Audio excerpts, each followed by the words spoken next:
Dostlar, yakınlar, harmanlar, yaxşımızlar, keyfiyyətlər zormu geçərtdilik biri bu. İftarlıqlarını ətib, dualarını qılıb, çırayla qılıb, buğan bosazlar bir naudilir. Reklamada düşünüp kamanlar tavsiye verecek ben. Biznes egelerine, kimde kim için özünü brendiniz öttürecek olsa, yine bizden Xudoya şükür brendimizin çok ketib ötüb bergen ülkemiz var, Mensurbek, Allah razı olsun. Reklama sifətində maqtat durğanım yox, realni işinin ustası.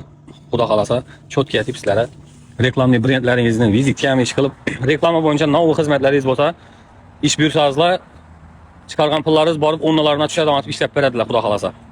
Mən özümdə bu xalarım ilə. Çox deyim oldu qaran.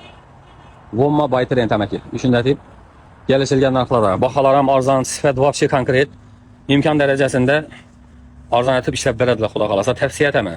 100% işançlı, acayip ülkelerimiz hizmet buyursazlar, onlarına koyup işlerini caylap çok gedib verədilər Xudo qalasa. Reklam etib durğanım yok. Ya bir mənfəət görüb durğanım yok bundan. Prosto adduşu özüm maqsad verəsim geldi. Çünkü könlüm doldu. Özümün işi pulum barıb ondan düşdü. Reklamamızı ötürməkə zakaz verəcəkədim. Axırı şulada tox dalğanı yerim sifətli əkən işidim. Şuna təvsiyə etəmən.